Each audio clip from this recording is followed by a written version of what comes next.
Maravilha, pessoal, tranquilão. Boa noite a todos. Tá passando a vinheta. Vamos lá, já começou já o Mouto. É que demora 12 segundos do ao vivo até chegar. Então você pode começar a falar que... Entendi. Não, tá feito, então. Então, deixa eu cortar o áudio aqui para não dar microfonia. Pessoal, beleza? Tranquilão? Acho que a gente já está online aqui. Eu tenho um delayzinho aí entre o Facebook e a nossa mensagem, então vocês devem ter ouvido eu ficar parado aí. Bom, vamos lá. O professor Rogério já está conectando lá com a gente, tá? O Ruas já está conectado também, e o Pedrão está dando todo o suporte aí à nossa estrutura, certo, Ruas? Pessoal, a ideia de hoje é um bate-papo, não é uma palestra, é um bate-papo, tá? Essa live está sendo gravada, então ela vai ser disponibilizada aí nas nossas mídias sociais, enfim, e o convite se estendeu à Unilins, à UNEB, que é a Universidade Estadual da Bahia, e ao pessoal da Unesp de Bauru também, a ProJúnior, que deu um apoio bastante grande aí para divulgar lá na Unesp. Um agradecimento a todos. Pessoal, a ideia de hoje da nossa discussão é falar um pouco sobre oportunidades, empreendedorismos e cenários econômicos e sustentabilidade dentro da nossa crise que a gente está enfrentando, certo? Quem é aluno meu conhece essa história, desde 2015 eu comento sobre isso, já veio da crise de 2008, uma analogia que a gente fazia, né, referente a isso, de que a crise, na verdade, é como se fosse uma sarjeta de água que está passando a água lá. Imagina que tem um meio fio de calçada lá passando água, você vai e coloca o pé nessa sarjeta. Você interrompe o fluxo, né? Quem está jusante, sem ter muitos termos técnicos, mas quem está jusante, quem está abaixo dessa barragem, fica na seca, né? E a água continua vindo, então ela começa a acumular. Você tem toda a teoria de filas em cima disso, a água começa a acumular energia, né?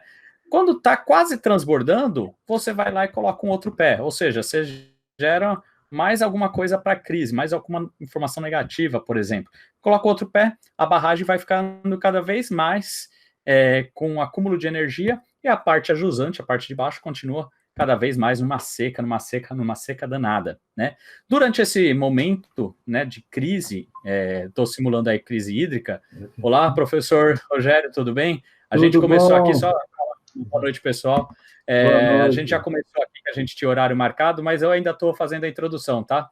Então, seja bem-vindo, muito obrigado pelo aceite do convite, professor. Tá ao vivo aqui eu, o senhor e o Eric Ruas, que é nosso diretor de marketing e empreendedor aí na área de engenharia.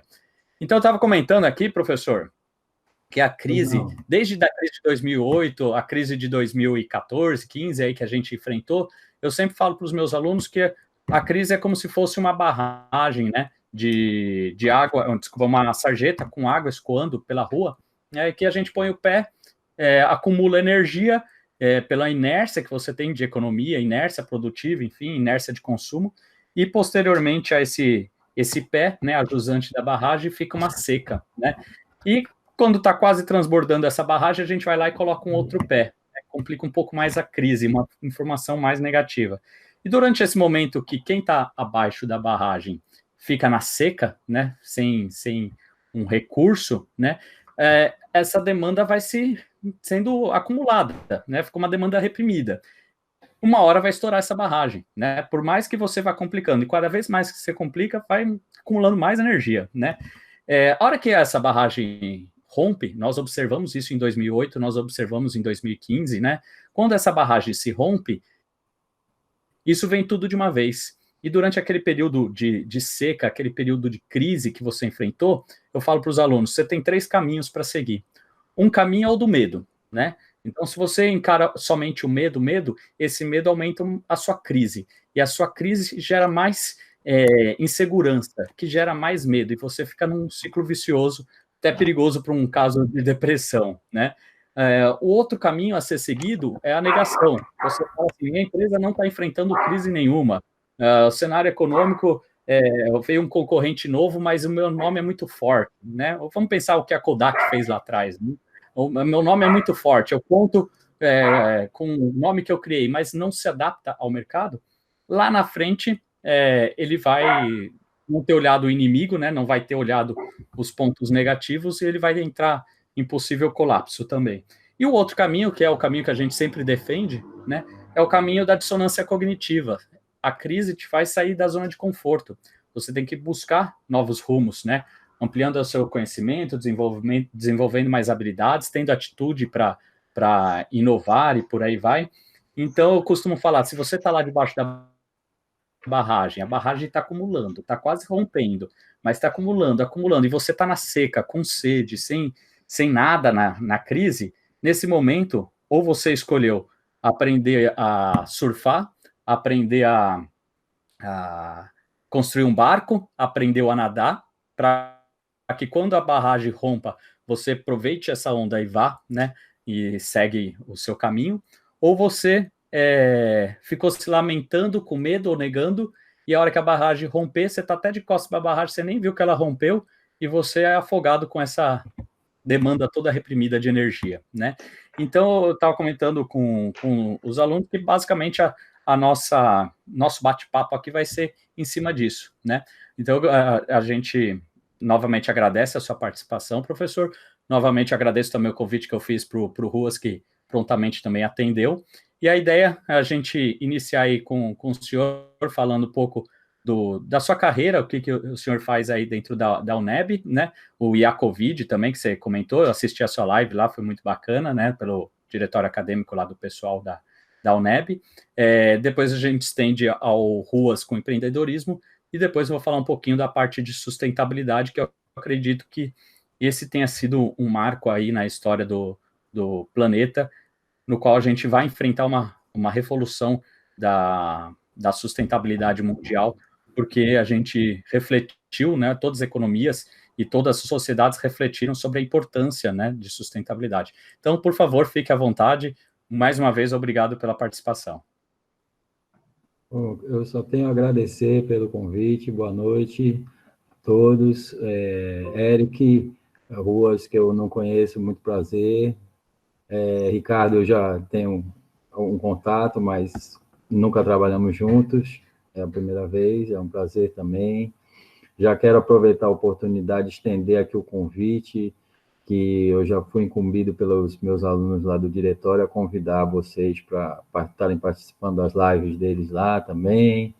Uma coisa que eu acho que veio para ficar, né? A verdade é essa, já estava aí, era a demanda reprimida, né? A gente tem um ganho em eficiência muito grande, e o que o mercado espera é que se torne cada vez mais estratégico o homework, né?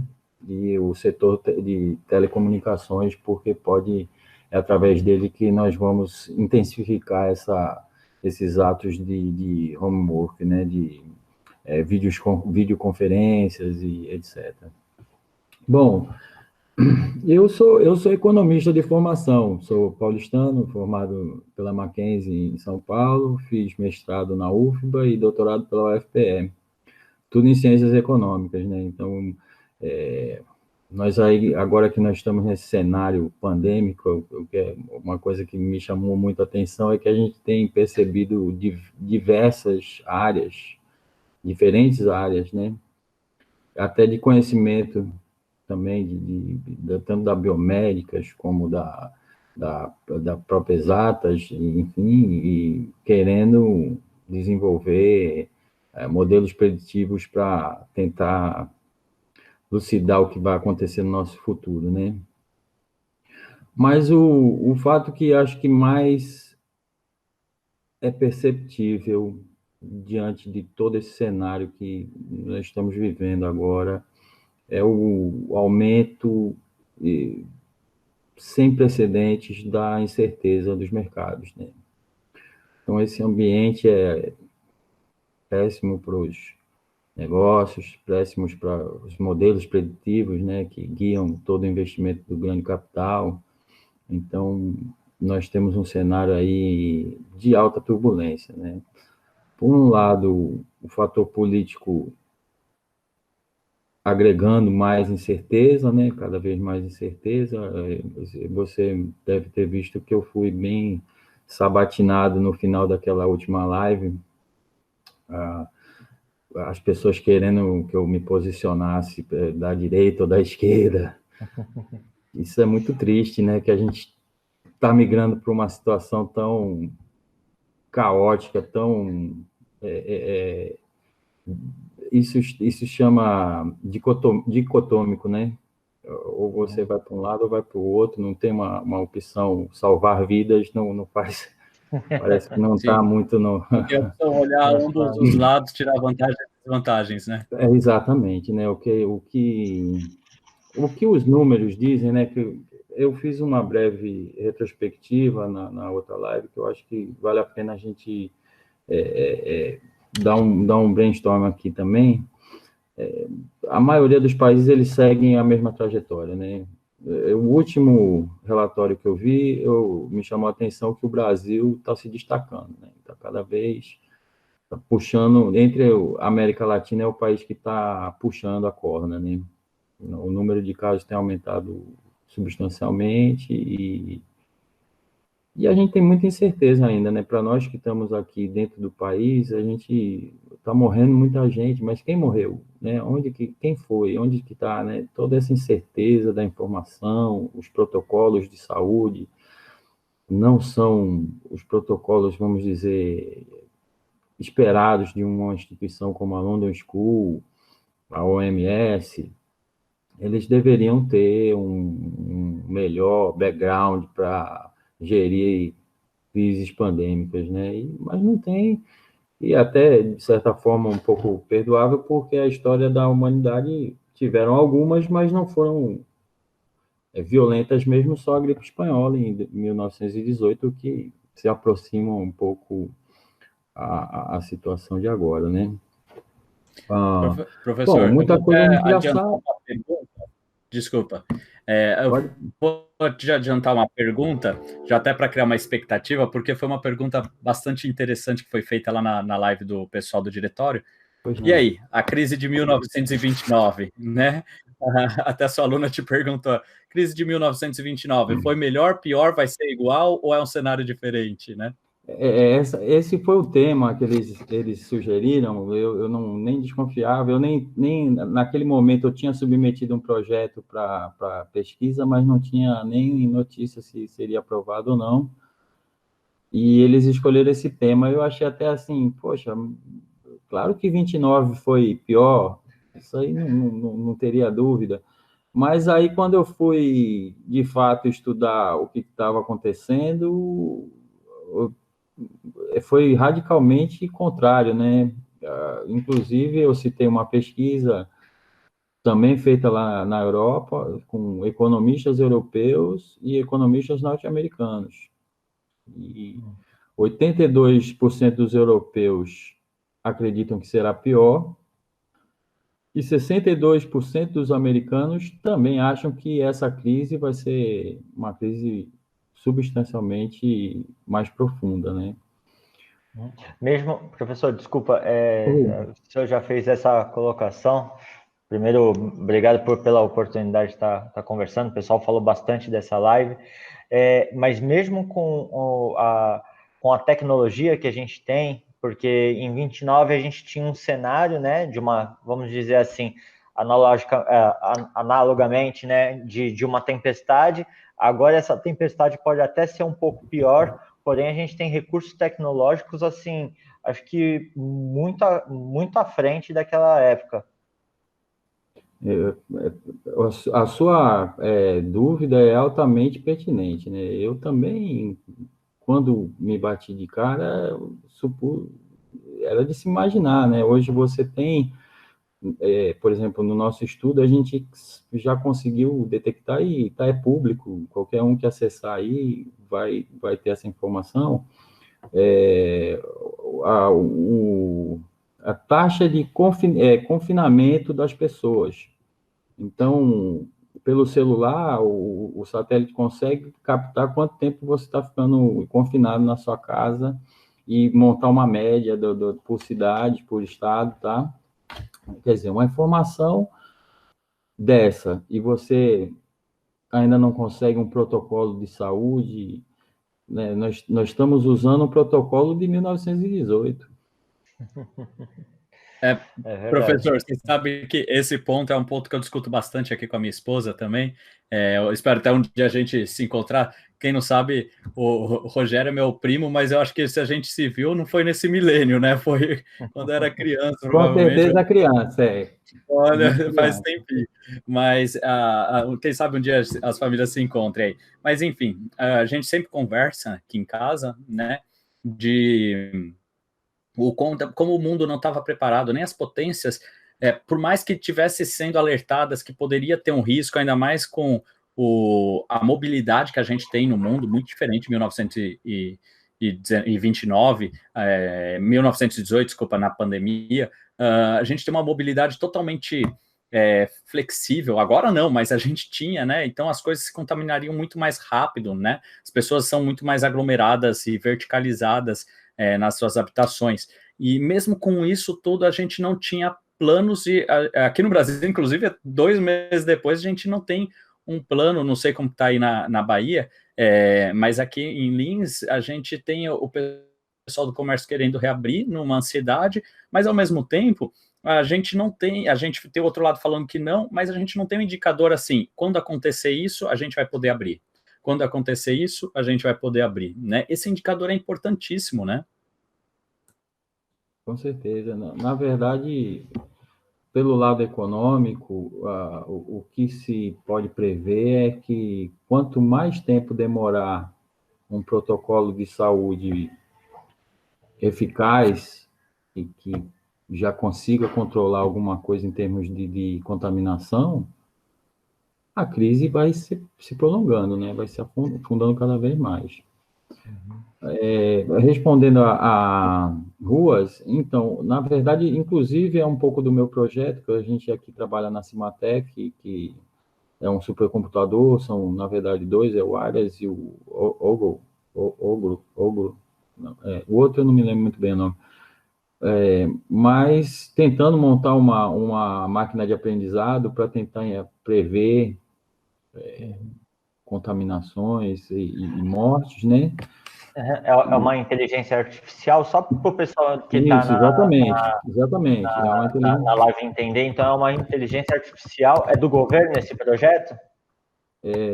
Eu não conheço o demandante, eu estou trabalhando na equipe da Cimatec, mas eu não, como eu tô como consultor, né? Eu não tive acesso a, A enfim, quem é o demandante. demandante. Eu tenho a impressão que é um pool de governadores que tem do Nordeste, que se vira e mexe, que se fala desse agrupamento aí de governadores do Nordeste, né? Então, acho que o medo aqui era muito grande, porque você tem uma dificuldade de informação e baixo acesso à internet, né? O semiárido está no Nordeste, é fato, né? A pobreza é do Nordeste. E a gente, acho que havia uma preocupação maior por parte dos políticos, inclusive existe um grupo de médicos, né, pesquisadores que estão na Bahia, Fortaleza e outros estados, Pernambuco, que estão gerindo a crise aqui, vamos dizer assim, né, pelo menos nos pontos. E, professor, esse projeto, né, ele está com uma inteligência artificial focada para descobrir qual parte, né, Na verdade, distribuição de contágio, como é que é? ele tem, até onde eu sei, vai ser formado um site que quem acessar o site vai poder comparar radiografias pulmonares para tentar ver a situação, o nível da contaminação nele, mais alguns modelos preditivos de redes neurais, XG Bootstrap, Boosting Tree, para previsão, o índice, que é a parte que eu estou construindo, que é o índice de vulnerabilidade, pandêmica, que a gente chama o Covid-19, mas recentemente eu vi a The Lancet, que é uma das maiores revistas de medicina, né, do momento. Ela e a Science estão disputando esse primeiro lugar. Aí no editorial eles reforçando da importância que cada região desenvolveu o seu índice de vulnerabilidade. A gente trabalhar com agregados, com esse tipo de indicativo de saúde, é muito arriscado. É o que a gente pode ver do que as políticas públicas de combate a esse vírus estão perdidas, né? Você não sabe para onde ir porque você realmente não tem essa inteligência para determinar qual é o ponto mais nevrálgico da coisa, né? Pelo que eu avalio dos outros países, o teste em massa é a política mais eficaz para a gente começar a ter um monitoramento da contaminação. E assim, professor, com esse cenário extremamente volátil que a gente está vendo, né?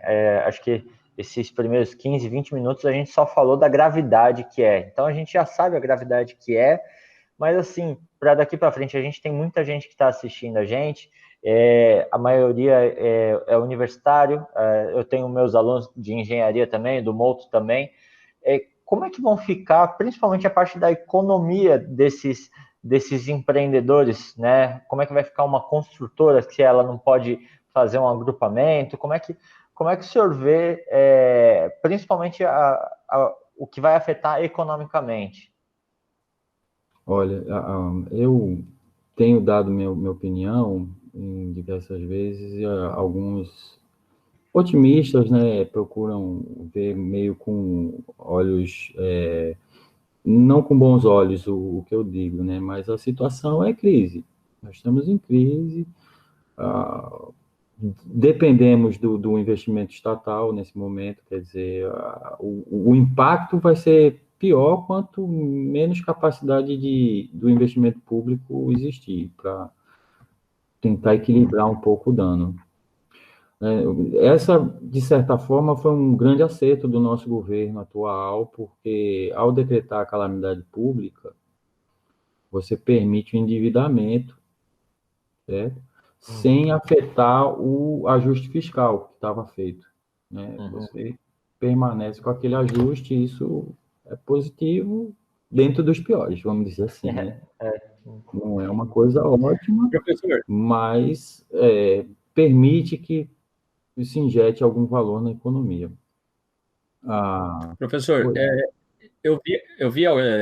acompanhei aí há um tempo o pessoal comentando, acho que até o Paulo Guedes chegou a comentar também, sobre impressão de dinheiro, que chegaram a questionar ele, porque impressão de dinheiro a gente sabe que a gente acredita quando é criança. Está acabando o dinheiro, imprime dinheiro que resolve, né? Mas numa situação em que todas as economias foram afetadas, será que não seria o momento de... Isso é muito difícil, a paz mundial, né? Mas de todas as principais economias aí, chegarem a um acordo para colocar a máquina funcionando, né? O consumo funcionando, e falarem, vamos resetar a economia mundial, né? Eu sou leigo na área de economia, apesar de eu investir em fundos imobiliários, ações, né? O que eu conheço é muito de matemática financeira, muito pouco de economia. Mas será que numa situação atípica dessa, onde não é um país que está em crise, é o mundo que está parando a engrenagem, a gente não tem que injetar impressão de dinheiro, vamos pensar assim, de forma equilibrada? Esse é o problema, né? Quem vai querer imprimir mais que quem, para poder movimentar tudo? Ou é uma ideia muito maluca aí que o pessoal tem colocado? Não, veja bem, existe um grau de incerteza muito grande. E é isso que tem, de certa forma, amarrado, sendo prejudicial. Porque se tivesse olha, nós só vamos conseguir uma coisa assim daqui a 5 anos. Então, provavelmente, políticas de ajustamento mundial seriam feitas, né? A ONU, a própria OMS, enfim, existem várias entidades que provavelmente tomariam a frente disso daí, e haveria algum consenso, né?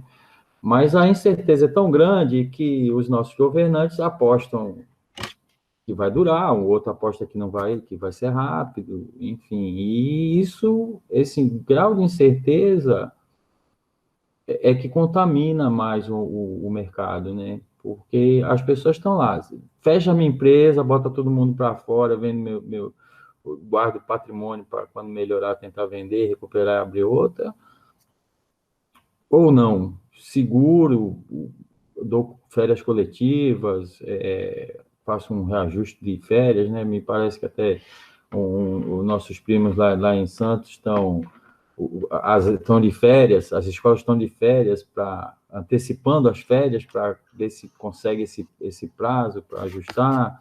Aqui está diferente, o pessoal está dando aula. Aqui na Unifins a gente continuou com a aula, né? Não paramos nenhuma semana, mas mudamos para um acompanhamento domiciliar, né? Home work, né? Home work. Não é a mesma coisa, né? A gente está se propondo aí resolver na frente com cursos presenciais para o pessoal. Mas, por exemplo, eu estou iniciando lá na Unesp novamente como professor substituto e lá parou, né? Então, os alunos, principalmente alunos que são formandos, estão num desespero, né? Porque acaba perdendo semestre e atrasando o curso, né? Então, a gente está assim, eu diria que no estado de São Paulo, não sei como foi na Bahia, mas no estado de São Paulo, eu lembrando aí em março, a Unicamp parou. Eu lembro dessa notícia, da Unicamp ter parado tipo uma quarta-feira. Todo mundo falou que a Unicamp era maluca, que era um jogo político. Nessa época estava com 3 mil mortes já no fim do colapso lá da China, com 80 mil casos. Eu mesmo pensei, 80 mil em 1 bilhão de habitantes, não é nada, né? Eu operava a bolsa ainda estava vendo, não vendo, né? Não vai ser um colapso total. E na sexta-feira, a Cruesp, que é a USP, Unesp, Unicamp, decidiu por parar. No sábado de manhã nós decidimos, né, em reunião, e na terça-feira as demais universidades também da região todas pararam, né, e desde então aí vão praticamente 60 dias parados. Eu acho que até o movimento de parar aqui entre municípios e estados foi um pouco startado aí pelas universidades, que são um intercâmbio muito grande de alunos, né, então eu acho que ali deu alerta para o pessoal da prefeitura, começaram a parar a escola na outra semana. E isso que me preocupa, é o que você falou. A gente está num cenário de incertezas, onde passou 60 dias, e nós não temos planos, assim, não é data. Os alunos me perguntam, quando volta a aula, professor? Eu falei, se eu adivinhar, eu ganho o prêmio Nobel da Paz, da Economia, ganha um combo lá de prêmio Nobel, né? E vai ter sido um chute. Mas a gente tem que definir parâmetros, como o senhor mesmo comentou, outros países, né, que estão fazendo testes em massa para poder ter parâmetro para gerenciar. Isso é difícil no Brasil pelo tamanho, mas é um caminho. Eu vi esses dias acho que foi o Maurício Feu, que é um cientista também, não da área de saúde, e ele fez um levantamento de curvas exponenciais e ele comparou com a da Suécia, porque o pessoal falou, poxa, mas a Suécia não parou, né? Ela não fez o isolamento e está dando certo. Mas é uma outra cultura, e ele mostrou que a Suécia foi aqui também dos países nórdicos, com as mesmas características, foi aqui mais teve contaminados, vamos pensar assim. Só que ela definiu o parâmetro dela em nível de atendimento. Então, por exemplo, uma das coisas que o Brasil poderia adotar para poder voltar à economia, na minha opinião, é definir, se tem 70% dos leitos vagos numa região, então você começa a soltar. Chegou em 90%, você bloqueia, porque você tem aquele delay de 10, 15 dias, né? Você bloqueia de novo, né? Só que a gente precisa ter essa fundamentação, né? Se a gente não tiver essa fundamentação de critérios, é um achismo, né? O Facebook, aqui estamos, né? A gente vê todas as teorias possíveis, impossíveis e conspiratórias, né? É verdade, tudo isso que vocês estão colocando aí é a mais pura verdade, né? Ver como as perguntas dos dois, elas estão meio que engrenando, ligadas, né? Engrenando. Você tem, de um lado, o protocolo do confinamento, que é um protocolo quando você não tinha tecnologia nenhuma, E hoje, quando você tem a tecnologia toda, e você não consegue mal ir. Na verdade, não consegue nem definir o que é verdade e o que é mentira do que se fala, né? Porque, por exemplo, o prefeito de Nova York alegou que a maioria dos mortos morreram porque estavam em casa. Isso é Até que verdade. ponto o confinamento não pode estar sendo pior? É verdade. Professor, até uma outra dúvida, né? Quanto a essa questão tanto do confinamento quanto da injeção política, né? Essa injeção política, ela não pode ser tipo meio que eu imagino assim da parte da economia, né? Meio catastrófica, porque a gente já está tão endividado, nosso endividamento nacional ele é tão grande, né? E outra coisa é a gente depender de políticas públicas para receber. Eu não acho isso legal. Eu prefiro sempre o incentivo ao empreendedorismo, fazer com que as pessoas por si consigam. Até que ponto é interessante a gente só depender do dinheiro do governo? Não, na verdade não é nem um pouco interessante. Realmente é uma questão de guerra, né? É uma situação que você não tem muitas opções na carta na manga, porque você vê que os setores, alguns setores ainda se mantêm, que a farmácia, né? O setor de farmácia, o setor de hospitalar, que ainda está. Mas se mantendo isso, trazendo agora um pouco para a gestão de projetos, né, e planejamento, se a gente conseguisse definir, por exemplo, igual o senhor pontuou, vai conseguir voltar daqui a 3 anos. A gente não poderia já se planejar para trabalhar nesses 3 anos, ou o que trabalhar, porque aí a gente conseguia mudar, né? O cara que tinha um restaurante, ele virava delivery, ele já sabe que não é. Mas agora, de 20 em 20 dias, o pessoal adiar para mais 20, adiar para mais 20, parece que está matando todo mundo aos poucos.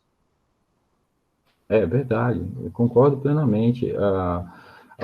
Existe, além da questão do vírus, existe também uma incerteza porque não se tomam medidas definitivas, né? Você fica meio que ninguém quer assumir o risco e um empurra para cá, empurra para lá, né? Eu vou fazer o lockdown. O lockdown não se mostra a melhor política. Primeiro passo, né? O Brasil é muito grande, você não tem como testar todo mundo. Não é uma Coreia do Sul. Não, mas você tem 4.000 e tantos municípios sem casos de Covid. Você não vai testar todo mundo, né? É verdade. Você tem que ir no foco, procurar essas informações, ver como é que está acontecendo o contágio, se ele se propaga numa velocidade grande ou não, ou ele se mantém dentro da região, do município, da prefeitura. Eu sou a favor disso, né? Eu acho muito estranho que você já tenha tido uma crise, troca ministro, entra ministro, você vê nos papers internacionais quem é a favor de aí não defende. Então, por exemplo, o pessoal da OMS, que é a favor do lockdown, eles criticam governos como Bush, Trump, governos como Trump e Bolsonaro, mas não vem com outro protocolo mais eficiente, também não existe. Por outro lado, esses governantes que querem que a economia não pare, eles têm muita razão, tanto de um lado quanto do outro, eles têm razão, mas eu não acredito que sejam as políticas mais favoráveis a serem adotadas agora. Os países que estão tendo a saída mais rápida da crise são aqueles que com certeza estão adotando os testes, testando em massa a população. Um paper recente de Eisenbaum, que é um economista, macroeconomista, que usa de modelos de otimização dinâmica, de gerações superpostas, montaram alguns modelos com a variável da pandêmica. Ele chega à conclusão, mais eficiente é se testar em massa a população. certo? Então, você deveria ter um tratamento especial onde tem maior contágio, capitais dos estados, né? Entendi. Região parece que São Paulo tem sido a que tem mostrado maior volume de casos diários.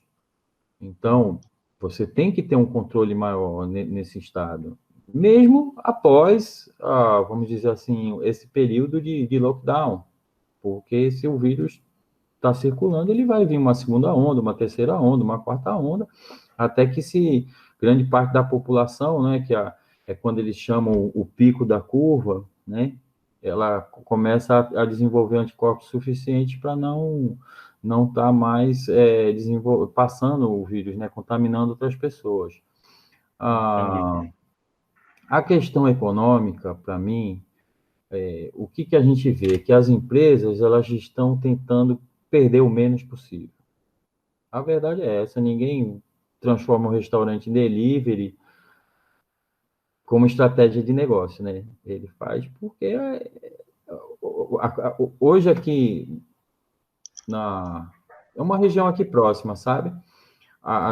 Era forte da tecelagem, eles estão produzindo máscaras a todo vapor, quer dizer, é uma tentativa de, já que existe a demanda, né, você tornar o seu prejuízo menor possível. Entendi. O que é louvável. Sim, é louvável. Eu fico imaginando como as empresas, né, elas têm que se reinventar nesse daí. É lógico que você não mudaria, às vezes o cara tem um restaurante ali de 30 anos, está vendendo a mesma coisa e de repente vai mudar por um delivery, né? Mas essa volatilidade, né, essa falta de certezas, né, ou esse mundo incerto que a gente está vivendo, principalmente com a demanda da internet, ela já vinha se pronunciando já há bastante tempo, né? No meu entender, o varejista que ainda não tinha colocado o pé na internet para vender online, ele já estava ficando para trás, né? Essa crise só veio para corroborar uma estratégia que ele deveria ter feito até para se proteger, né? Ruas, você reparou, o nosso professor de marketing aqui, o Elcio, ele é consultor de supermercado, rede varejista, né, na área de marketing, estratégias de marketing. Ele divulgou essa semana no LinkedIn dele uma pesquisa muito interessante, o volume de vendas das companhias de varejo, de janeiro para cá, elas estavam em queda. E aí, quando bateu março, Via Varejo disparou, porque acho que ela pega supermercado, se eu não me engano, a Via Varejo. Magazine Luiza, eu tinha as ações, vendi no meio da queda aí, a hora que eu vi já estava lá em cima de novo, né?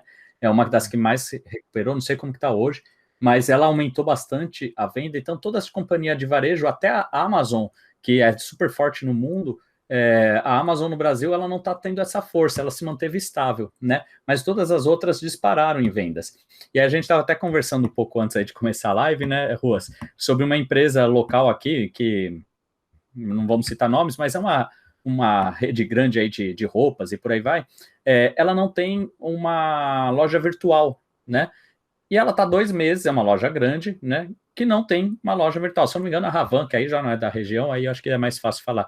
A Ravan, até agora, se eu não me engano, também não tem uma loja virtual. Então, poxa, uma empresa hoje que não tem uma loja virtual, eu acho que ela não está dentro daquele ciclo que eu falei, né? Que a gente tem 3 caminhos: o medo, a negação e a dissonância cognitiva para achar novos caminhos, né?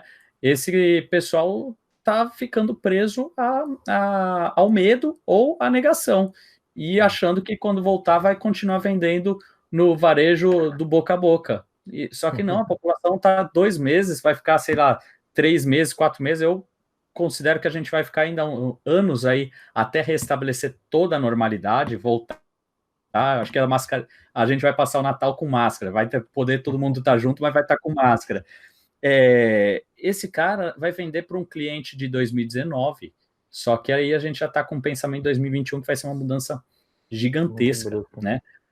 E eu acho que, já vou até entrar um pouco aqui na minha área, já não vamos separar muitos temas, porque eu já vi que o Eric também falou um pouco de empreendedorismo. Minha área é sustentabilidade, né? E aí eu sempre converso com o pessoal, atuo profissionalmente nessa área, E sempre que eu falo, atuo na área de engenharia ambiental, eu nem gosto de falar muito de engenharia ambiental, porque o correto seria engenharia de sustentabilidade, o pessoal tem uma visão ecóloga de aquecimento global somente, mas não vê que a sustentabilidade está lá no dia a dia, na economia. Uma casa sustentável não tem que ser uma casa onde a parede é de garrafa PET, é uma casa normal, só que ela é eficiente energeticamente, por aí vai. Então, nós vimos notícias aí nos últimos 2 meses, né, que muitas cidades não têm saneamento e isso pode agravar a dissipação de vírus, não somente o Covid, mas outros vírus, por falta de saneamento, e o município ajusante capta essa água para abastecer, né? Nós temos cenários de Veneza maravilhosa, que não tem os barquinhos mais andando e está transparente a água. Nós temos cenários em que você olha lá no Índia, a China, quando estava parada, não tinha poluição em cima, né? Os Estados Unidos mesmo agora, que não está totalmente isolado, diminuiu muito a poluição na costa leste, lá na matriz energética deles de carvão mineral. São Paulo teve uma redução drástica, né? Só que quando a gente observa todos esses cenários, não é a crise, não foi a falta de produção, não foi a diminuição do consumo que provocou isso. O que provoca quando está o consumo é a falta de aplicação de técnicas. Porque hoje você tem técnicas para liberar o gás sem ser agressivo ao meio ambiente, liberar o efluente e poder tomar aquela água. Eu brinco que hoje a gente tem técnicas e tecnologia para tratar o esgoto e em seguida tomar e achar que a água está meio destilada, né? Uma água sem sal, né? sem gosto. Então, a gente tem as técnicas, falta é aplicar, né? Então, quando a gente vai com uma produção mais limpa, por exemplo, dentro de uma indústria, a gente tem um caso muito emblemático lá dentro do nosso escritório, que eu levo sempre para os alunos, né? Eu não costumo falar qual é a empresa, mas é uma empresa de balas, enfim. E o pessoal tinha chamado lá para fazer um projeto de estação de tratamento de efluentes. Então, ia vir uma fábrica, juntar com outra e ia dobrar a produção, né? Então, como ia ter que dobrar essa produção, tinha que dobrar também a estação de tratamento deles, que era fantástica, tratava lá com 90% de eficiência, era uma Ferrari lá dentro, né? Uma coisa maravilhosa, tecnológica, enfim, era só dobrar.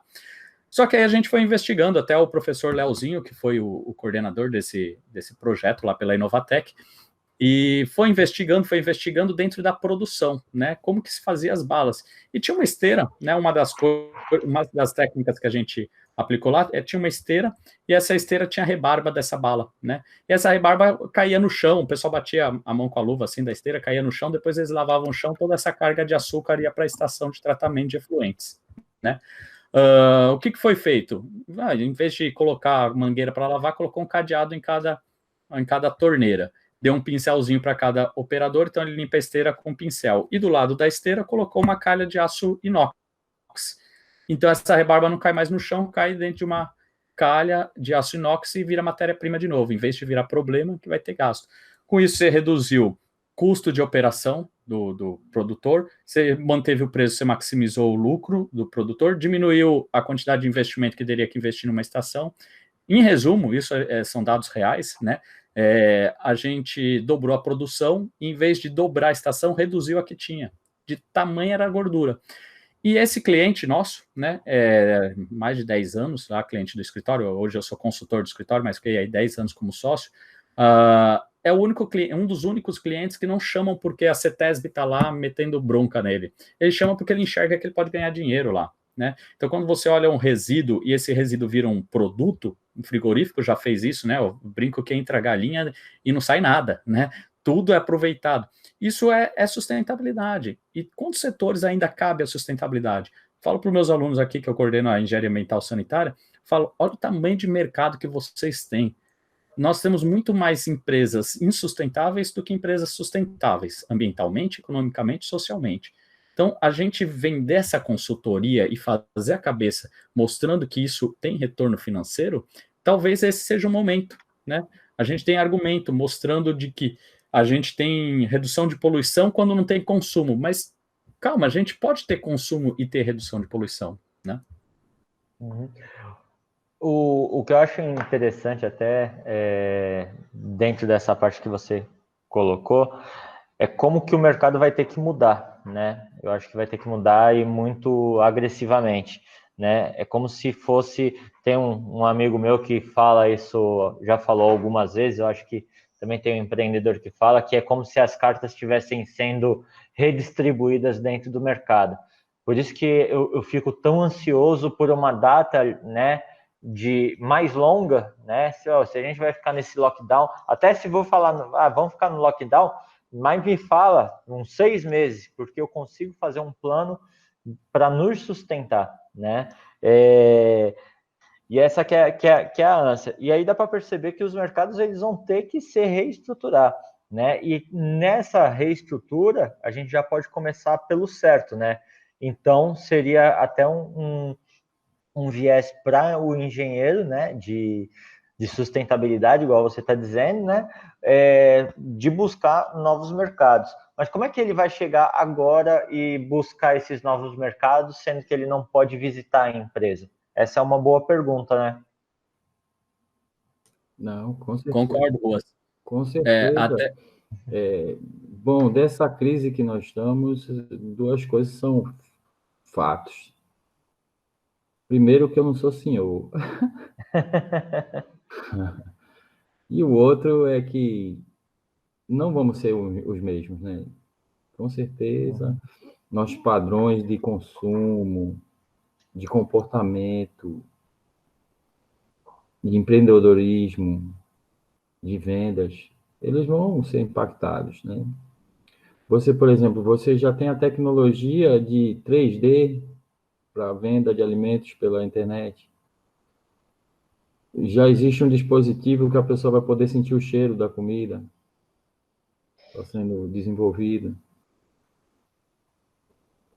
E outras tecnologias que virão, né, com o avanço do computação quântica. Você talvez, no futuro breve, de 10 anos, você já esteja deslocando pessoas sem carro, sem nada, né? Sim.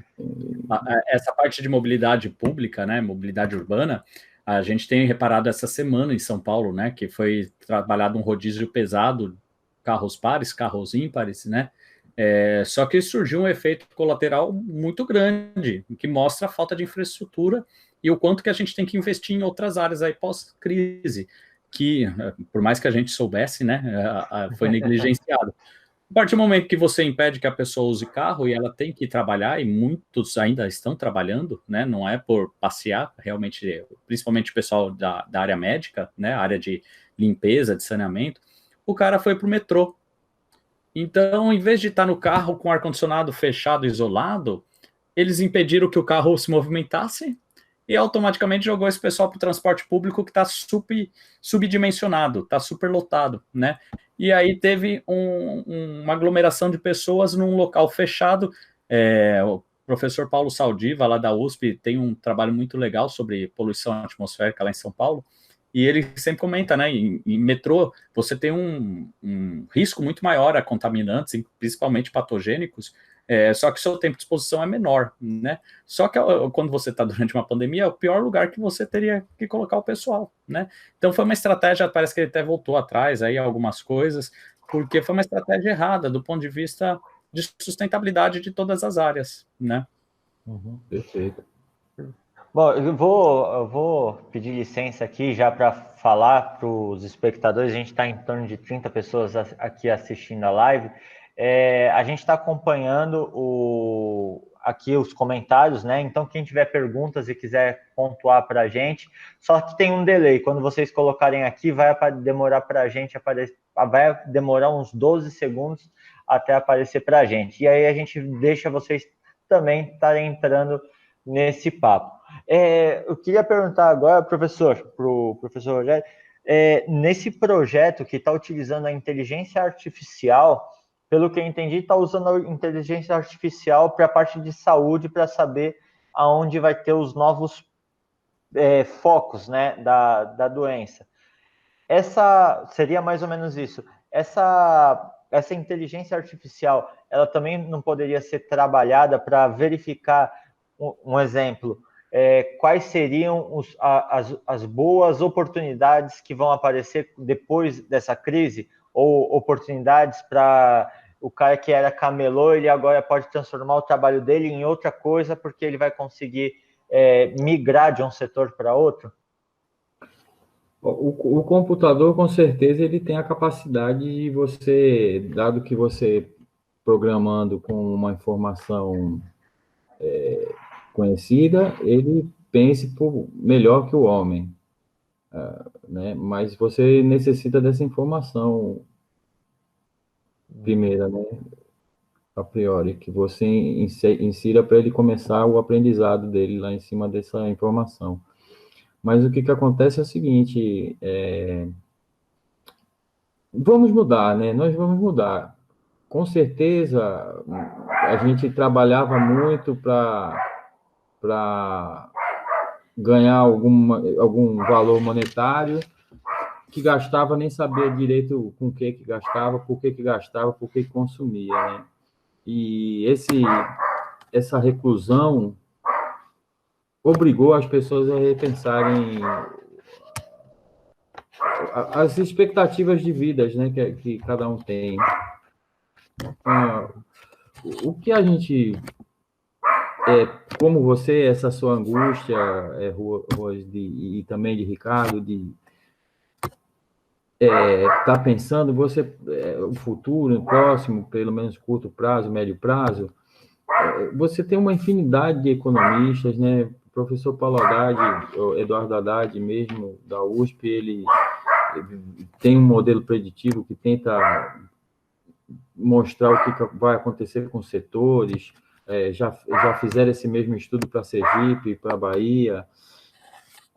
Mesmo assim, eles se alimentam de alguma informação, e essa informação ainda ela está para ser depurada, porque realmente a única coisa que é fato, as empresas, a economia parou e o processo de crescimento entrou em recessão, né?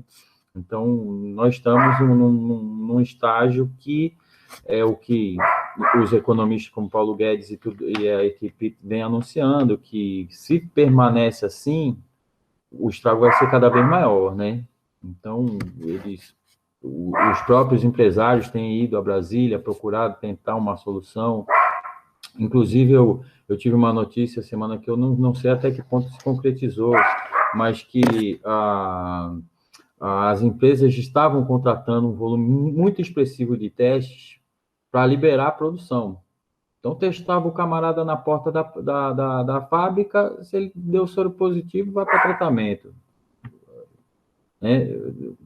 Não é soro positivo, soro positivo. Soro positivo é HIV, pelo amor de Deus. Mas, enfim, se ele deu positivo, ele vai para o confinamento. Se não, começa a trabalhar e vamos desenvolver a atividade aqui dentro da fábrica.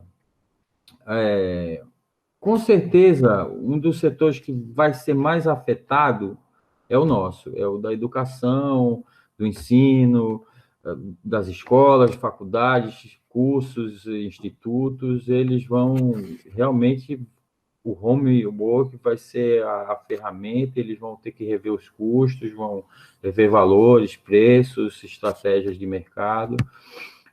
Eu fico até meio assim, porque você tem um volume grande de universidades particulares, não só particulares, todas elas, mas as particulares que estão investindo, estão se endividando, tentando montar cursos com infraestrutura de primeiro mundo, e da noite para o dia eles podem ver tudo isso aí, né? Eles têm uma reversão de investimento tão violenta que em 10, 15 anos eles não consigam recuperar o investimento que eles já colocaram nas infraestruturas todas que uma universidade, né? Salas, cadeiras, ar-condicionados, computadores, e professores e tudo mais, né? E você passa... A incerteza nesse setor é muito grande. Né? O dado que eu tinha da última semana era que em torno de 700 milhões de habitantes no mundo estão sendo afetados pela falta de aulas, né? Pelo fechamento das escolas. Sim, nós tivemos simpósio do Semesp, o ano passado, aconteceu em setembro, outubro, foi um simpósio bastante interessante, e não sei se o senhor já teve a oportunidade, em São Paulo, bem interessante de ensino.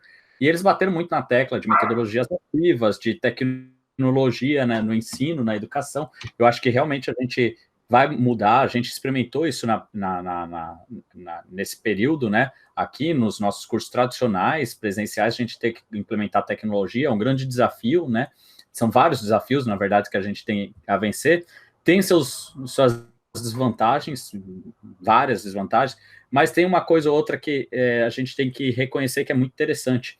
Então, a tecnologia não substitui aquela troca de experiência presencial, de contato, só que para o ato informativo e flexibilidade de informação é muito interessante. Eu acho até que o caminho aí de como a gente pode empreender durante esse período que a gente vai passar, que eu falei, eu acho que dura anos, né, esse reflexo, não que a gente vai ficar trancado em casa anos, mas eu acho que vai durar anos, você tem que pensar como vai ser o consumidor lá no futuro. Você tem que pensar, por exemplo, quem vende tecnologia para educação, nesses últimos 2 meses ganhou muito dinheiro, né? Quem vende sistemas de loja virtual ou sistemas, enfim, de vendas virtuais para comércio, tá cheio de serviço, né? A indústria farmacêutica, como o senhor falou, senhor não, desculpa, como você falou, até esse teste em massa em empresas, hoje eu vi uma notícia de Lençóis Paulista. Lençóis Paulista, eu acho que é menor que Lins, né, Ruas? Lençóis Paulista, lá tem a Frigol, né, a Luarte, e tem a Bracel, que é uma das maiores indústrias aí de celulose que está se construindo lá. E essas empresas estão fazendo teste nos funcionários aí, né, nas famílias, enfim.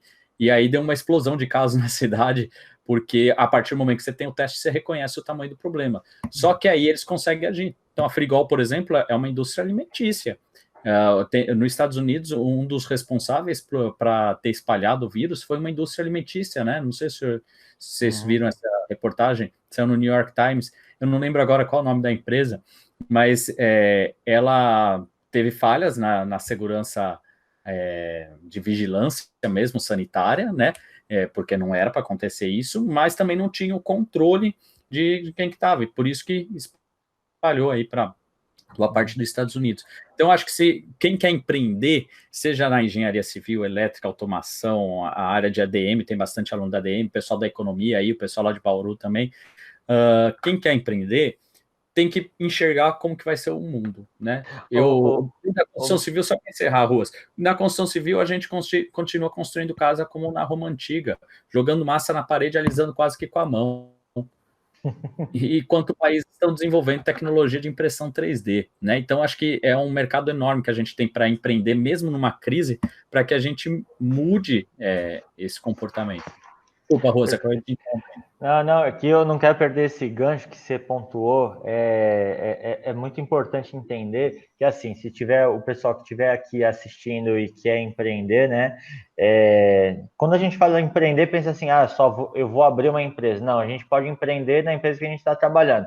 Eu hoje empreendo na Unilins porque aqui dentro me dá a oportunidade de fazer isso. E aí você pontuou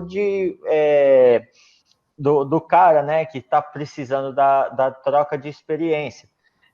Só que tem um fato que não muda, né? A necessidade, ela não muda. Então, o cara precisa aprender. Se ele vai aprender online, se ele vai aprender presencial, se ele vai aprender por carta, cara, vai ser da necessidade dele, né? Então, é até engraçado falar, mas antigamente a gente tinha revistinha, você comprava aquele... Vocês devem lembrar, né? Instituto Brasil, Instituto Brasileiro, eu não lembro, eu vou lembrar que o cara mandava uma carta para você com um curso e você lia e vinha o certificado, né? Então, mudou isso, né?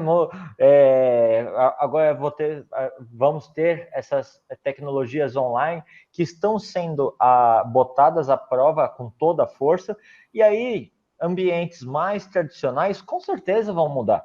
Então, você vai ver aí a esfera do direito mudando, com as Lautechs que está acontecendo já a todo vapor. Você vai ver empresas de educação que sempre foram tradicionais buscando manter o contato com o jovem, porque isso daqui não aconteceu de ontem para hoje. O nosso jovem já estava se comunicando de uma outra forma. Então, o jovem que hoje tem seus 14, 15 anos, ele se comunica via virtual, por uma via virtual. Daqui a pouco eu vou estar vendendo uma casa para o cara. Como é que eu vou vender para o cara? Eu vou esperar ele aparecer na academia? Muito provavelmente nem na academia ele vai querer ir. Então, as coisas estão mudando. Eu acho que o coronavírus, né, ele, lógico, ele atrapalha, né? Recebi até aqui, ó, Instituto Brasileiro, Instituto Universal Brasileiro. O professor Rogério está rindo aqui, o senhor deve ter comprado, né? Eu era jovem ainda.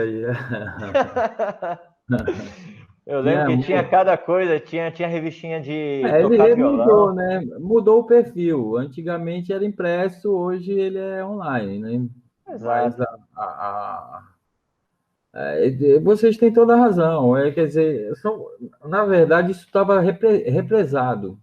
Esse boom tecnológico ele aconteceria. Acho que vai só acelerar com isso. Então, que nem eu convidei todos os alunos aqui, falando que a gente vai falar bastante de empreendedorismo. Aí eu falei assim, mas eu vou falar de empreendedorismo na engenharia, né? E então, principalmente em engenharia, que são serviços mais complexos, né? Se você pensa em empreender, é uma evolução de um tempo para cá, você ensinar, né, o seu consumidor a adquirir o seu produto, né? Porque assim, vender pão quente, todo mundo vende. É só colocar o pão quente ali na frente, ele vai vender rapidinho.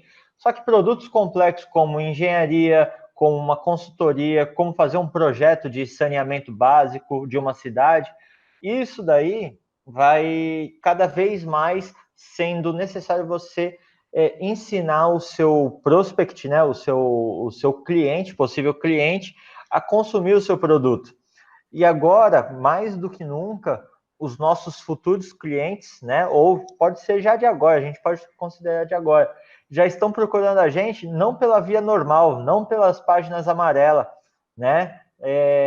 Às vezes, e eu posso até queimar minha língua, não só pelo Google, né? Eu me peguei pesquisando muito mais no YouTube do que no Google, ou buscando adquirir alguma coisa, em vez de eu colocar no Google, eu coloquei no Facebook Marketplace.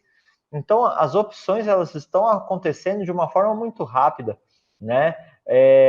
Até ensinar como você consegue adquirir uma casa, né? Utilizando Minha Casa Minha Vida, ele vai aparecer como um curso para você.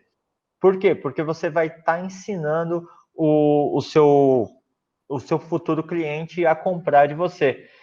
E essa pandemia só está acelerando isso. Está todo mundo agora dentro de casa. O valor parece que o bem mais valioso hoje são os dados, né? Já ultrapassou o petróleo, são os dados. Fica a dica aí para quem quiser assistir Privacidade Hackeada, né? Um documentário muito bom falando como os dados hoje são mais valiosos que o petróleo, né? E é isso que vai acontecer, né? Num cenário de pós-pandemia. Não sei se é isso daí também que o senhor acha, Não, você professor? e tem um agravante nisso, né? Porque a gente não sabe até que ponto essa perda de privacidade vai poder chegar, né? O caso mais recente foi agora na pandemia, os tecnólogos chineses desenvolveram a câmera que conseguia medir a temperatura corporal da pessoa. Consegue, nem conseguia, não consegue. Então você estava assim, do nada, de repente chegava os policiais e te pegavam a algema para te levar para o confinamento. E você, né? Então, quer dizer, a perda de privacidade vai aumentar muito, né? cada vez que você acessa o Google, você deixa um registro lá para o Google de informação sua, da onde que ele acessou. Inclusive, eu estou usando esse dado agora para a Google permitiu, se você procurar, mobility, community mobility. da Google, que ele dá a informação como a gente também está se comportando no confinamento, né? Que reduz os acessos em parques, em lojas, né? Diversas, e aumenta ele residencial em farmácias. Você vê, a gente não essa notícia dos dados serem mais valiosos que os petróleos chegou tarde para a gente, chega tarde para a gente, né? Você vê que você acessa, sei lá, uma plataforma de redes sociais qualquer dessa assim e vê ofertas, né, de produtos, livros, resolva a sua vida financeira aqui com a gente e tal. Mas deixe primeiro o seu endereço de e-mail,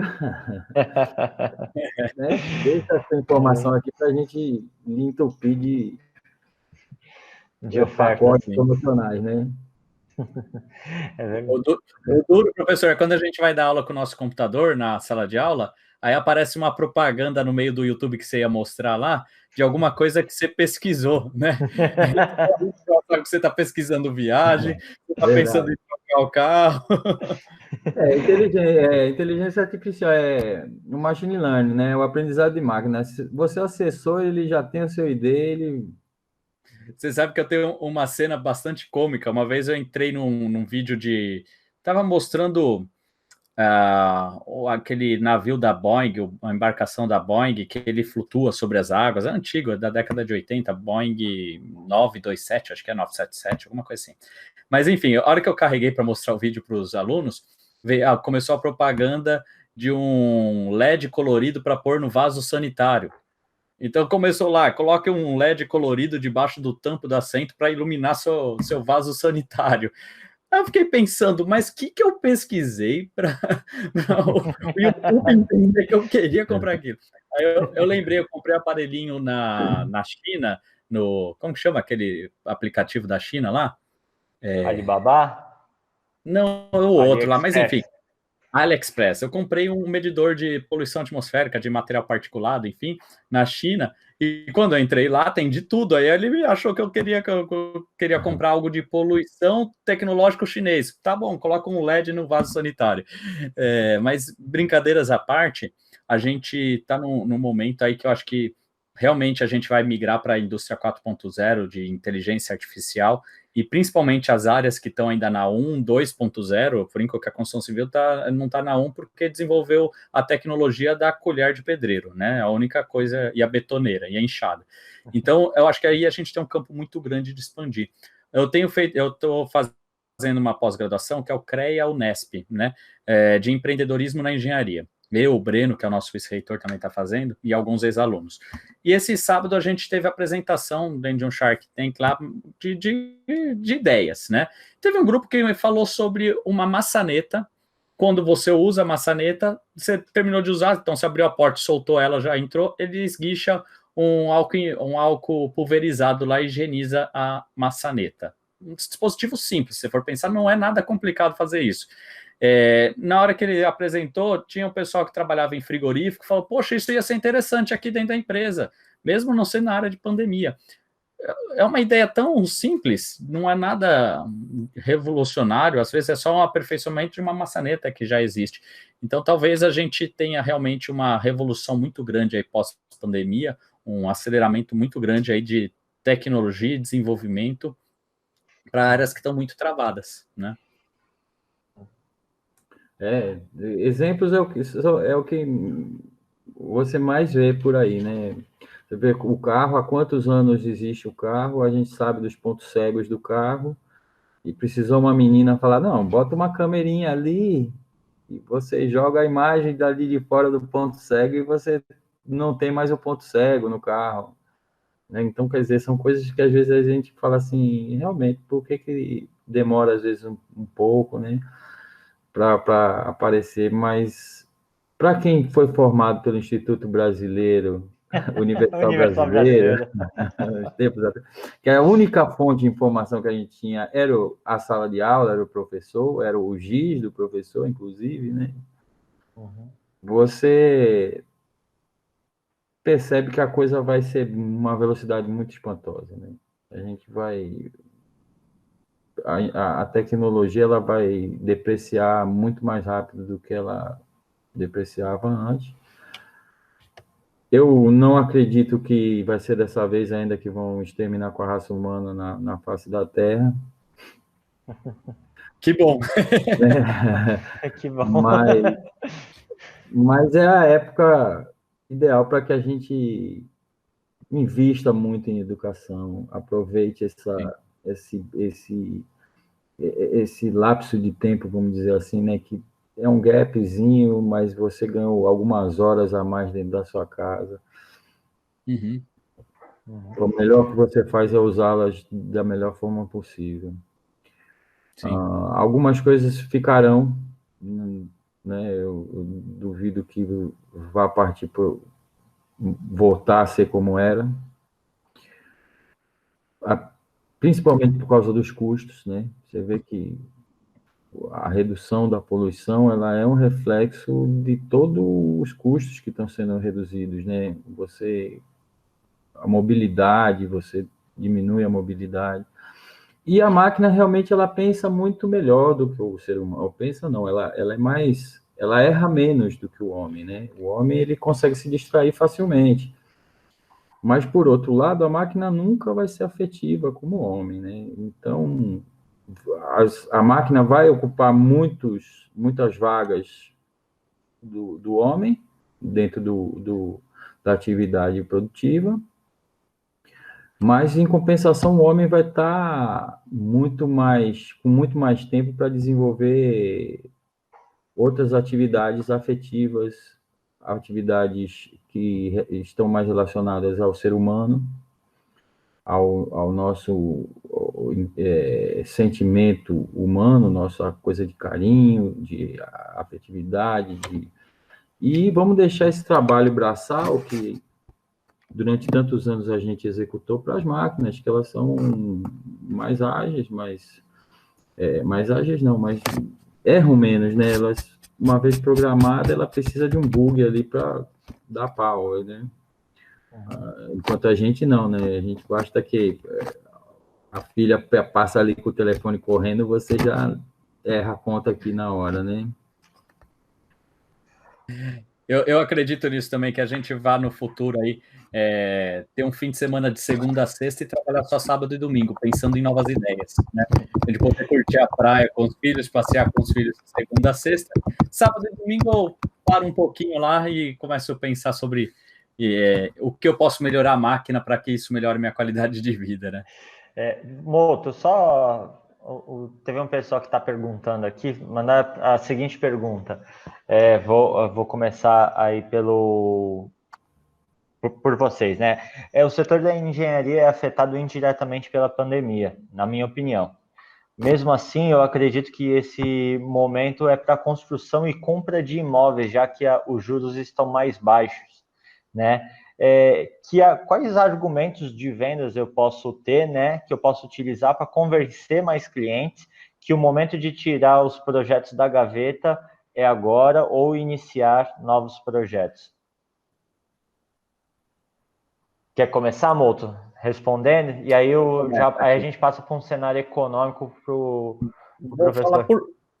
Vou falar por mim, tá? Eu comecei aí, desde que aumentei a família, eu entrei no momento de colapso, né?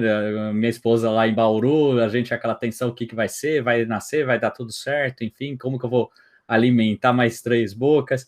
E eu, para não pirar, eu comecei a pesquisar e estudar um pouquinho sobre fundos imobiliários, né? E aí eu comecei a investir em fundos imobiliários, que eu acho que é muito mais interessante que imóveis, porque você tem uma liquidez maior, tem uma rentabilidade, menos dor de cabeça, semelhante aí ao que você tem, ou maior, né? Nós tivemos um boom aí no final do ano, que foi absurdo, foi compra movida a movimentos, como que eu posso falar? Fantasiosos, né? Não cartesianos. Então, exatamente. Vendi boa parte desses fundos que depois, em janeiro, já tinham caído, porque não valiam, né? O prédio não vira de 10 para 14, né? E vendi. Mas agora, por exemplo, eu tenho investido, eles caíram muito pouco, os fundos imobiliários. Caíram, mas caíram muito pouco. Eu acho que eles ainda vão cair um pouco, porque a rentabilidade vem através de aluguéis. E os aluguéis, muitos não vão ser cumpridos, né? Então, eu acho que a rentabilidade lá de dividendos mensais não vai ser a mesma. Então, eu acho que ainda tem um ajuste a ser feito pelo que a gente está enfrentando, né? Ele é um pouco mais latente, assim, acontece as coisas, ele não acontece como ações acontece, ações é instantâneo. Fundo imobiliário você vai sentir um pouquinho lá na frente, né? Então eu não estou comprando agora, né? Ainda no começo da crise, que a gente não sabia o como que era, eu comecei ali, vende, compra, não vende, chegou uma hora eu falei, não vou nem mais olhar, deixa quieto lá, né? Mas eu acho que imóveis assim como outras áreas, eu acho que é uma oportunidade, talvez não agora está muito incerto, mas de comprar barato lá na frente. A gente estava com valores super estimados, né? Então, por exemplo, fundo imobiliário que eu comprei a 10, ele estava valendo 11,50, ok, que era bacana, de um ano depois, aí ele bateu 14, 15 reais, né? Em um mês, que foi o mês do 13º, 14º do pessoal em dezembro. Continuou o mesmo prédio, não faz sentido ele estar valendo 14, né? Aí ele caiu para 11,50, aí entrou a crise e bateu 10. 10 já é um valor muito próximo do que é o patrimônio, né? Se você construir um prédio hoje igual aquele, é 10 reais, então ele está no preço de custo, né? Eu acho que ainda cai um pouquinho, apesar de eu ter, não quero espalhar não, mas cai um pouquinho por causa dos dividendos, né? E quanto à obra, né? Eu não vejo o que aconteceu, ainda mais que as obras estão em caminho, na nossa região, de terreno tá mais barato, de material de construção e mão de obra tá mais barato. Eu acho que não aconteceu isso ainda, mas vai acontecer. Então tem que ficar esperto para que dentro das possibilidades aí você consiga, sem que seja um ato exploratório, porque a gente vê muita empresa sendo gananciosa nesse momento. Eu acho que nesse ponto a gente tem que ter uma responsabilidade social muito grande, né? Não é porque uma pessoa está sem emprego, você vai dar uma migalha para ele que não sustenta a família, que não paga o serviço dele, né? A gente teve um fórum aqui o ano passado de sustentabilidade, tentando lembrar o nome da palestrante, ela é lá de São Paulo, da área de educação ambiental. Ela falou assim: quando a gente compra um radinho importado da China, que custa muito mais barato no AliExpress do que aqui um made in nacional, ou um made in China, mas todo legalizado, não é que você pagou mais barato, alguém pagou o preço do outro lado do mundo. É uma criança que foi explorada, é uma população que vive numa cidade que não tem qualidade do ar, e as pessoas têm uma expectativa de vida bem menor, infartam muito mais do que uma área que tem menos poluição por monóxido de carbono, por exemplo. Então, o que eu estava falando de revolução de sustentabilidade é o que vai acontecer. As pessoas vão começar a pensar, poxa, quando eu compro mais barato, na verdade vai afetar lá na frente, né? A gente tem visto muita barganha por aí, né? Pessoal que tem condição, por exemplo, de pagar por um serviço e não está pagando porque eu quero pegar um desconto e, enfim, né? Eu acho que vai acontecer muito com a academia que a gente estava comentando, né? Eu acho que não é esse momento é de manter a engrenagem aberta, não é de barganhar, não. E o senhor, professor Rogério, do ponto de vista da economia, o senhor acha que é certo fazer novos investimentos? O que o senhor... Veja bem, a pergunta, ele fez a pergunta, mas eu acho que ele deveria, o aluno aí, como é que é o nome dele mesmo? Pedro Neto. Pedro, viu, Pedro? Refazer um pouco essa sua pergunta, porque você deveria pensar, e por que os preços estão realmente baixando? Antes de partir para uma agressividade e investir, né? Uma posição mais agressiva e investir.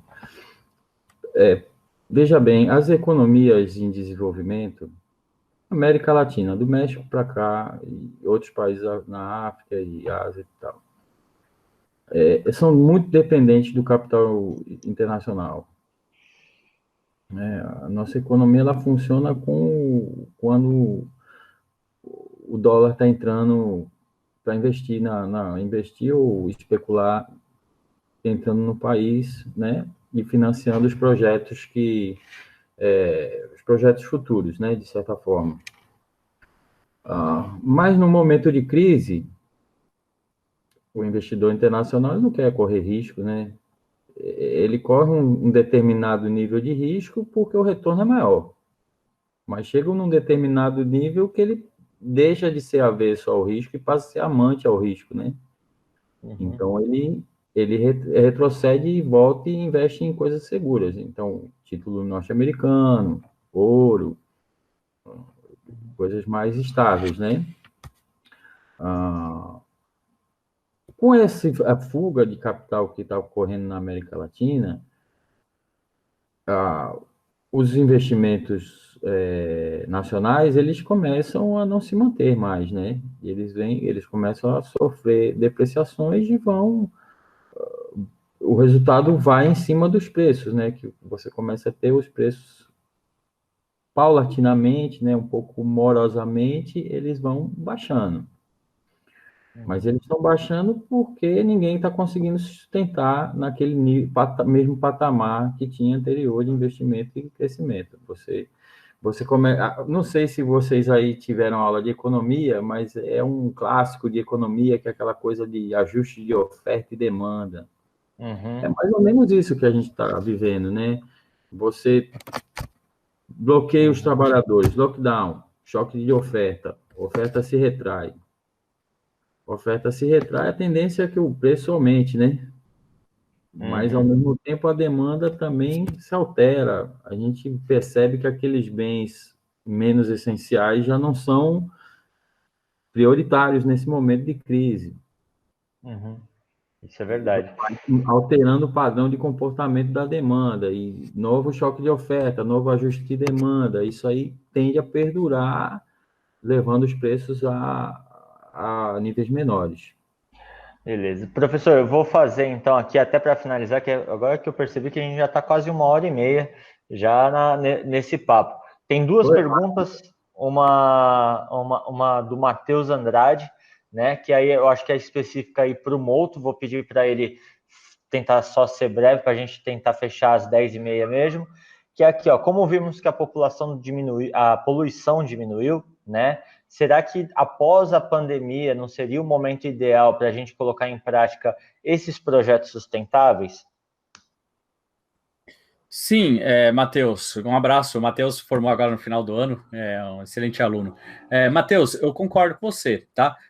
Só que a gente tem notado que, por mais que seja globalizada a informação, né? Todo mundo tem acesso à informação hoje em dia, e a população está muito fora do ar do que está acontecendo, de forma geral. Então, eu acho que é essencial que um trabalho de mídia seja feito para mostrar isso. Só que os trabalhos base Reuters e por aí vai, ficam focados muito, eu sempre comento isso, em aquecimento global. Eu falo que a gente fica olhando, precisamos salvar o mundo, salvar o mundo, salvar o mundo, e está pisando em No esgoto. Em pontos fecais, para não falar merda, tá pisando no lixo, tá morando numa cidade que tá sem água, sem esgoto. Então, acho que a gente tem que olhar para o próprio umbigo. Talvez a gente mudar os nossos conceitos, realmente mudando nossos consumos, como o professor disse, a gente consome muita coisa desnecessária, né? Não estou falando para viver como hippie na selva, não. Quem me conhece sabe que eu não sou desses, não, tá? Mas eu sou adepto do minimalismo. Não é o viver numa van como hippie. É você viver com o que você precisa. Então, por exemplo, eu gosto de assistir um filme. Então, eu preciso na minha casa do quê? Preciso de uma sala de TV. Então, quando tiver condição, eu vou ter uma sala de TV bacana. Agora, eu não tenho o costume de sair na varanda. Na minha casa, eu construí 3 varandas. Tem no escritório e no quarto das crianças lá. Uma varanda que é 3, 6, 9 metros quadrados, que eu acho bonito, ok, mas que eu não uso para nada e custou uma fortuna, porque é tudo guarda-corpo de vidro. Eu gostaria de ter usado esse dinheiro para outra coisa hoje, enxergando, né? Então, acho que a sustentabilidade está aí. Se a gente focar nessa mudança de cultura, né, a gente vai, principalmente, não ficar olhando lá para cima e não olhando para o próprio umbigo, eu acho que a gente pode achar, transformar o mercado, né? Beleza. Eu acho que o professor aqui, o professor Rogério, ele assustou o menino, e o Pedro Neto perguntou de novo: poxa, eu também estou percebendo, né, que tem um crescimento de franquias de estéticas, né? Então ele está buscando realmente o empreender, né? E empreendedor é uma pessoa fantástica, né? Que ela não para, né? Não dá certo, peraí, como é que eu faço para fazer a curva?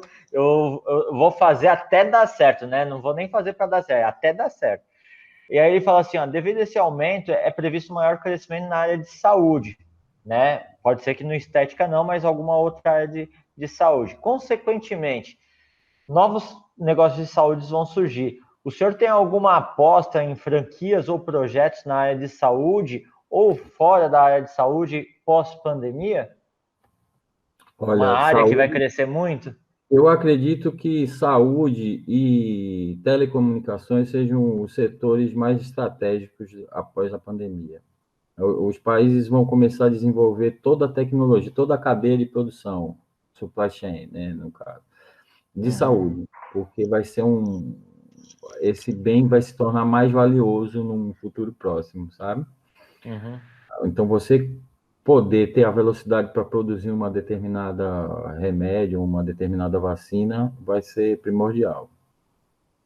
E, por outro lado, as telecomunicações, porque o homework, ele com certeza vem para ficar, né? Então, provavelmente não será da forma como a gente está vendo aqui, a nosso bate-papo aqui. As salas vão se tornar cada vez mais bem estruturadas, mais de uma forma mais concreta, porque poucas pessoas pensavam isso, apesar de ser uma coisa eminente, né? O mercado ainda, vamos dizer assim, oferece muitas vagas formais de emprego, né? As pessoas ainda procuram vagas formais de emprego e eu acho que toda essa velocidade de informação de internet está nos tornando também mais empreendedores. Tá ok. Um aluno de graduação não tinha um perfil de empreender antes de arrumar um emprego, né? A gente queria mesmo era ser funcionário público, que era o primeiro passo para depois montar a empresa. Tá certo. Por aí. Bom, beleza. Então, Você está me ouvindo? eu tô ouvindo. Parece que... Alô, alô, alô, vocês estão me ouvindo? Perfeito. Beleza. Bom, acho que, Ricardo, já batemos 10h30, né? Queria agradecer aí o professor Rogério, que pontuou brilhantemente várias posições aí do avanço da pandemia, né? E acho que esse bate-papo aqui já faz a gente abrir a nossa visão para outras situações. Mouto, você tem as suas considerações finais? Ruas, deu uma travadinha aqui, eu tô até acompanhando pelo Facebook, tá? Deu uma congelada na tela agora que tá voltando, tá? Então acho que perdemos uns 10, 15 segundos. Até a imagem de vocês ainda tá congelada aqui para mim. Mas eu queria agradecer, vocês estão me escutando, né? Tô escutando. Queria agradecer aí, foi um bate-papo que eu acho que se a gente deixar... que eu acho que se a gente deixar aí, rola a noite inteira o bate-papo, né? Agradecer muito aí ao Rogério por ter dedicado aí o seu tempo a colaborar com a gente. A gente vai disponibilizar depois, né, Ruas, esse material offline, para você poder também compartilhar aí na rede social. Vai estar no Facebook da Unilins, é só compartilhar lá. E obrigado também, Ruas, por ter aceito o desafio aqui da gente conversar sobre empreendedorismo, economia e sustentabilidade no meio da Covid. Da pandemia. Professor Rogério, o senhor tem alguma consideração final? É só agradecer pelo convite, essa oportunidade. E quando a coisa é boa, passa que a gente nem sente, né? Foi muito rápido. A gente podia ter estendido aí pelo menos mais 2 aulas de novo, né? Professor, conta com a gente quando precisar, tá? Pode contar com a gente aqui, a gente colabora com o maior prazer. Com certeza, nós vamos fazer um intercâmbio cada vez mais forte dessa nosso conhecimento, dessas nossas frustrações, dessas nossas previsões, né? Tanto do lado empreendedor quanto do lado de sustentabilidade. Eu achei um alto nível do debate, vocês estão bem informados, estão buscando o caminho que, na verdade, tudo isso está meio que represado, né? Tanto as questões de sustentabilidade quanto de empreendedorismo, elas têm muito espaço para caminhar. A nossa economia é uma economia que também tem muita brecha para várias ações de ajustes, né? Principalmente de ajuste, daquela coisa que o professor falou, a poeirinha que está caindo. Mas eu não vou me estender, fica para uma próxima oportunidade. Tá certo, então. Pessoal, muito obrigado. Pessoal que está assistindo, acho que vai estar assistindo tanto pelo Facebook quanto pelo YouTube, que a gente vai estar disponibilizando. Provavelmente vai estar também no site da Unilins. Espero que vocês tenham gostado e vejo vocês num próximo vídeo. E nunca parem de estudar. Esse é o verdadeiro conselho. Um grande abraço a todos e até o próximo vídeo. Valeu!